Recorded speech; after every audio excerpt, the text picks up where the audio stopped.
এইমাত্র অপবিশ্বাস এবার নতুন স্টাইলে জামা পরে ইতিমধ্যেই ফটোশুটে ধরা দিয়ে ফিটনেস দেখিয়ে সাকিবকে তাক লাগিয়ে দিয়েছেন চিত্রনায়িকা অপবিশ্বাস। অন্য নায়িকাদের থেকেও ভিন্ন ভিন্ন স্টাইলে দেখা যায় চিত্রনায়িকা অপবিশ্বাসকে সোশ্যাল মিডিয়ায় ধরা দিয়ে থাকেন। দিন যতই যাচ্ছে ততই পরিবর্তন দেখা যায় অপবিশ্বাসকে, পোশাক আশাকে, লুক ও গেটআপ বোঝানো।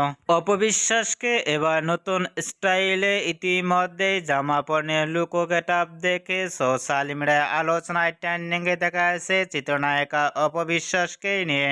অপবিশ্বাসকে এবার নতুন স্টাইলে জামা পরনে ফটোশুটে লুক ও ফিটনেস দেখে ইতিমধ্যেই ভক্ত ও শুভাকাঙ্ক্ষীরাও অবাক হয়ে পড়ছেন অপবিশ্বাসের লুক ও গেটআপ দেখে। অপুকে এবার নতুন স্টাইলে জামা পরনে লুক ও ফিটনেস দেখে আপনাদের কেমন লাগলো নিচে কমেন্ট বক্সে জানিয়ে দিন আপনাদের মূল্যবান মতামতটি।